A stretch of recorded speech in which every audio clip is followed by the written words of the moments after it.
ನಮಸ್ತೆ ವೀಕ್ಷಕರೇ, Saptashwa TV top 10 ನ್ಯೂಸ್ಗೆ ಸ್ವಾಗತ. ನಾನು ಶಮಿ ಶೆಟ್ಟಿ. ಇರಾನ್ ತನ್ನ ಸ್ನೇಹಿತ ರಾಷ್ಟ್ರವಾದ ಭಾರತಕ್ಕೆ ಮಹತ್ವದ ಅನುಮತಿ ನೀಡಿದೆ. ಹಾರ್ಮುಜ್ ಜಲಸಂಧಿ ಮೂಲಕ ಭಾರತೀಯ ಎಲ್ಪಿಜಿ ಟ್ಯಾಂಕರ್ಗಳ ಸಂಚಾರಕ್ಕೆ ಇರಾನ್ ಅಧಿಕೃತವಾಗಿ ಅವಕಾಶ ಕಲ್ಪಿಸಿದೆ. ದೆಹಲಿಯಲ್ಲಿರುವ ಇರಾನ್ ರಾಯಭಾರಿ ಮೊಹಮ್ಮದ್ ಪಥಾಲಿ ಅವರು ಭಾರತ ಮತ್ತು ಇರಾನ್ ಸ್ನೇಹಿತ ರಾಷ್ಟ್ರಗಳಾಗಿದ್ದು ಪರಸ್ಪರ ನಂಬಿಕೆ ಮತ್ತು ಹಿತಾಸಕ್ತಿಗಳ ಮೇಲೆ ಉತ್ತಮ ಸಂಬಂಧ ಹೊಂದಿವೆ ಎಂದು ತಿಳಿಸಿದ್ದಾರೆ. ಹಲವು ಸುತ್ತಿನ ಮಾತುಕತೆಗಳ ನಂತರ ಈ ನಿರ್ಧಾರ ಕೈಗೊಳ್ಳಲಾಗಿದ್ದು, ಶಿವಲಿಕ್ ಹಡಗು ಈಗಾಗಲೇ ಇರಾನ್ನ ಅಬ್ಬಾಸ್ ಬಂದರಿನಿಂದ ಹೊರಟು ಹಾರ್ಮುಜ್ ಜಲಸಂಧಿಯನ್ನ ಯಶಸ್ವಿಯಾಗಿ ದಾಟಿದೆ. ಇನ್ನು ಗ್ಯಾಸ್ ಸಮಸ್ಯೆ ನಡುವೆ ಇದೀಗ ವಿಮಾನ ಪ್ರಯಾಣಿಕರಿಗೆ ಬೆಲೆ ಏರಿಕೆಯ ಬಿಗ್ ಶಾಕ್ ಎದುರಾಗಿದೆ. ಮಧ್ಯಪ್ರಾಚ್ಯದ ಯುದ್ಧದ ಪರಿಣಾಮವಾಗಿ ವಿಮಾನ ಪ್ರಯಾಣ ದರ ಏರಿಕೆ ಕಂಡು ಬಂದಿದ್ದು, ಇಂಡಿಗೋ ಸಂಸ್ಥೆ ಪರಿಷ್ಕೃತ ಟಿಕೆಟ್ ದರಗಳನ್ನ ಘೋಷಿಸಿದೆ. ಭಾರತದೊಳಗೆ ಹಾಗೂ ನೆರೆಹೊರೆ ದೇಶಗಳಿಗೆ ತಲುಪಲು ಪ್ರತಿ ಟಿಕೆಟ್ ಬುಕಿಂಗ್ ಮೇಲೆ 425 ರೂಪಾಯಿಗಳನ್ನು ಹೆಚ್ಚುವರಿಯಾಗಿ ವಿಧಿಸಲಾಗಿದೆ. ಮಧ್ಯಪ್ರಾಚ್ಯ ದೇಶಗಳಿಗೆ ಪ್ರಯಾಣಿಸುವವರಿಗೆ 900 ರೂಪಾಯಿ, ಸೌತ್ ಈಸ್ಟ್ ಏಷ್ಯಾ ಮತ್ತು ಚೀನಾಗೆ ತೆರಳುವವರಿಗೆ 1800 ರೂಪಾಯಿ, ಆಫ್ರಿಕಾ ದೇಶಗಳಿಗೆ ಪ್ರಯಾಣಿಸುವವರಿಗೂ ಕೂಡ 1800 ರೂಪಾಯಿ, ಇನ್ನು ಯುರೋಪ್ ದೇಶಗಳಿಗೆ ಸಂಚರಿಸಲು 2300 ರೂಪಾಯಿಗಳನ್ನ ಹೆಚ್ಚುವರಿ ದರವಾಗಿ ನಿಗದಿಪಡಿಸಲಾಗಿದೆ. ಇನ್ನು ಓಮನ್ನ ಸೋಹಾರ್ ನಗರದಲ್ಲಿರುವ ಅಲ್ ಅವಾಯಿ ಕೈಗಾರಿಕಾ ಪ್ರದೇಶದಲ್ಲಿ ಇರಾನ್ ಭೀಕರ ಡ್ರೋನ್ ದಾಳಿ ನಡೆಸಿದೆ. ಈ ದಾಳಿಯಲ್ಲಿ ಈಗಾಗಲೇ 2 ಭಾರತೀಯರು ಸಾವನ್ನಪ್ಪಿದ್ದು 10 ಮಂದಿ ಭಾರತೀಯರು ಸೇರಿದಂತೆ ಒಟ್ಟು 11 ಜನರು ಗಾಯಗೊಂಡಿದ್ದಾರೆ.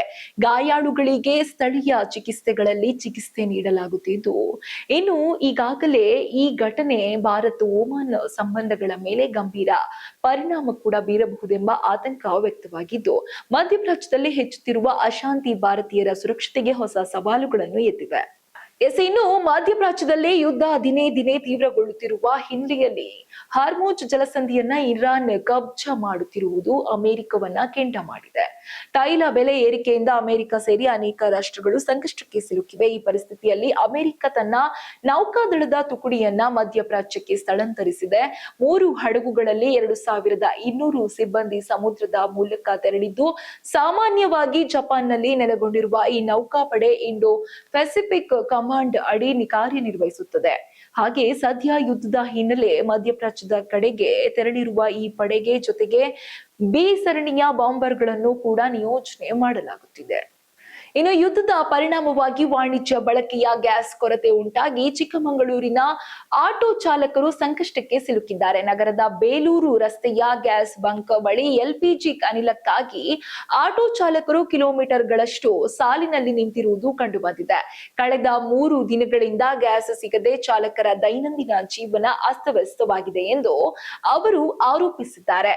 ಸರ್ಕಾರ ನಿಗದಿಪಡಿಸಿದ ಕೆಜಿಗೆ 60 ರೂಪಾಯಿ ಬದಲಿಗೆ ಬಂಕ್ನಲ್ಲಿ 90 ರೂಪಾಯಿ ವಸೂಲಿ ಮಾಡಲಾಗುತ್ತಿದೆ ಎಂಬ ಆಕ್ರೋಶ ವ್ಯಕ್ತಪಡಿಸುತ್ತಿರುವ ಚಾಲಕರು ತಕ್ಷಣ ಅಧಿಕಾರಿಗಳು ಕ್ರಮ ಕೈಗೊಳ್ಳಬೇಕು ಎಂದು ಆಗ್ರಹಿಸಿದ್ದಾರೆ.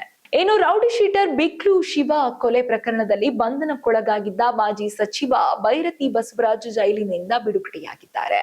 ಬೆಂಗಳೂರು ನಗರದ ಪರಪ್ಪನ ಅಗ್ರಹಾರ ಜೈಲಿನಿಂದ ಇಂದು ಅವರು ಬಿಡುಗಡೆಗೊಂಡಿದ್ದು, ನಿನ್ನೆ ಜನಪ್ರತಿನಿಧಿಗಳ ವಿಶೇಷ ನ್ಯಾಯಾಲಯದಿಂದ ಜಾಮೀನು ಮಂಜೂರಾಗಿತ್ತು. ಜೈಲಿನ ಗೇಟ್ ಬಳಿ ಬೈರತಿ ಬಸವರಾಜ್ ಬೆಂಬಲಿಗರು ಜಮಾಯಿಸಿ ಹರ್ಷ ವ್ಯಕ್ತಪಡಿಸಿದರು. ಜೈಲಿನಿಂದ ಹೊರಬಂದ ಶಾಸಕರು ಕಾರಿನಲ್ಲಿ ತೆರಳಿದರು. ಈ ಬೆಳವಣಿಗೆ ಪ್ರಕರಣದ ರಾಜಕೀಯ ಮತ್ತು ಕಾನೂನು ಚರ್ಚೆಗಳಿಗೆ ಹೊಸ ತಿರುವು ನೀಡುವ ಸಾಧ್ಯತೆ ಇದೆ. ಇನ್ನು ತಂಬಾಕು ಬೆಳೆಗಾರರ ಸಮಸ್ಯೆಗಳ ಕುರಿತು ಕೇಂದ್ರ ಸಚಿವ ಎಚ್ ಡಿ ಕುಮಾರಸ್ವಾಮಿ ಮನವರಿಕೆ ಮಾಡಿದ ನಂತರ ಕೇಂದ್ರ ಸಚಿವ ಪಿಯೂಷ್ ಗೋಯಲ್ ಸಕಾರಾತ್ಮಕವಾಗಿ ಸ್ಪಂದಿಸಿದ್ದಾರೆ. ತಂಬಾಕು ಖರೀದಿಗೆ ಕ್ರಮ ಕೈಗೊಳ್ಳುವಂತೆ ಮನವಿ ಮಾಡಲಾಗಿದ್ದು, ಇದಕ್ಕೆ ಕೇಂದ್ರ ಸರ್ಕಾರ ಒಪ್ಪಿಗೆ ಸೂಚಿಸಿದೆ. ಎಚ್ಡಿಕೆ ಅವರ ಹೇಳಿಕೆಯಂತೆ ಬರುವ ಸೋಮವಾರದಿಂದಲೇ ದೇಶಾದ್ಯಂತ ತಂಬಾಕು ಖರೀದಿ ಪ್ರಕ್ರಿಯೆ ಆರಂಭವಾಗಲಿದೆ. ಈ ನಿರ್ಧಾರದಿಂದ ತಂಬಾಕು ಬೆಳೆಗಾರರಿಗೆ ದೊಡ್ಡ ಮಟ್ಟದ ನೆರವು ಕೂಡ ದೊರೆಯುವ ನಿರೀಕ್ಷೆ ವ್ಯಕ್ತವಾಗಿದೆ. ಇನ್ನು ಇಂಗ್ಲೆಂಡ್ ನಲ್ಲಿ ನಡೆಯಲಿರುವ ದಿ 100 ಲೀಗ್ ನ ಹರಾಜಿನಲ್ಲಿ ಸನ್ರೈಸರ್ಸ್ ಹೈದರಾಬಾದ್ ಫ್ರಾಂಚೈಸಿಯ ಮಾಲಕಿ ಕಾವ್ಯ ಮಾರನ್ ನೇತೃತ್ವದ ಸನ್ರೈಸರ್ಸ್ ಲೀಡ್ಸ್ ತಂಡ ಪಾಕಿಸ್ತಾನದ ಸ್ಪಿನ್ನರ್ ಅಬ್ರಾರ್ ಅಹ್ಮದ್ ಅವರನ್ನ ಭಾರಿ ಮೊತ್ತಕ್ಕೆ ಖರೀದಿಸಿರುವುದಕ್ಕೆ ಭಾರಿ ವಿರೋಧ ವ್ಯಕ್ತವಾಗಿದೆ. ಭಾರತ ಮತ್ತು ಪಾಕಿಸ್ತಾನದ ನಡುವಿನ ರಾಜತಾಂತ್ರಿಕ ಬಿಕ್ಕಟ್ಟಿನ ಕಾರಣದಿಂದ ಐಪಿಎಲ್ ನಲ್ಲಿ ಪಾಕ್ ಆಟಗಾರರಿಗೆ ನಿಷೇಧವಿರುವ ಸಂದರ್ಭದಲ್ಲಿ ಭಾರತೀಯ ಮೂಲದ ಮಾಲೀಕರು ಪಾಕ್ ಆಟಗಾರರಿಗೆ ಮಣೆ ಹಾಕಿರುವುದು ಕ್ರೀಡಾ ಅಭಿಮಾನಿಗಳು ಅಭಿಮಾನಿಗಳ ಕೆಂಗಣ್ಣಿಗೆ ಗುರಿಯಾಗಿದೆ. ಈ ವ್ಯವಹಾರಕ್ಕೂ ಐಪಿಎಲ್ಗೂ ಯಾವುದೇ ಸಂಬಂಧವಿಲ್ಲ ಎಂದು ಬಿಸಿಸಿಐ ಉಪಾಧ್ಯಕ್ಷ ರಾಜೀವ್ ಶುಕ್ಲಾ ಸ್ಪಷ್ಟಪಡಿಸಿದ್ದಾರೆ. ಇನ್ನು ಮಧ್ಯಪ್ರಾಚ್ಯದಲ್ಲಿ ನಡೆಯುತ್ತಿರುವ ಯುದ್ಧದ ಪರಿಣಾಮವಾಗಿ ವಾಣಿಜ್ಯ ಬಳಕೆಯ ಗ್ಯಾಸ್ ಕೊರತೆ ಮಾತ್ರವಲ್ಲದೆ ಮೊಟ್ಟೆ ಕೋಳಿ ಉದ್ಯಮಕ್ಕೂ ಕೂಡ ದೊಡ್ಡ ಹೊಡೆತ ಬಿದ್ದಿದೆ. ಕರ್ನಾಟಕದಲ್ಲಿ ಉತ್ಪಾದನೆಯಾಗುವ ಮೊಟ್ಟೆಗಳು ಬೇರೆ ದೇಶಗಳಿಗೆ ರಫ್ತಾಗದೆ ನಷ್ಟ ಅನುಭವಿಸುತ್ತಿರುವುದಾಗಿ ಉದ್ಯಮಿಗಳು ತಿಳಿಸಿದ್ದಾರೆ.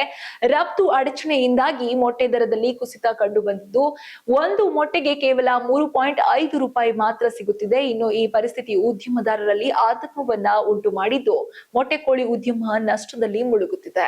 ಇನ್ನು ಬೆಳಗಾವಿ ಜಿಲ್ಲೆಯ ಬೈಲಹೊಂಗಲ ತಾಲೂಕಿನ ಚಿಕ್ಕಬಾಗೇವಾಡಿ ಗ್ರಾಮದಲ್ಲಿ ಈಗಾಗಲೇ ರಣಭೀಕರ ಬಿಸಿಲಿನ ಪರಿಣಾಮವಾಗಿ ಕೆರೆಯಲ್ಲಿ ನೀರು ಬತ್ತಿ ಸಾವಿರಾರು ಮೀನುಗಳು ಸಾವನ್ನಪ್ಪಿವೆ.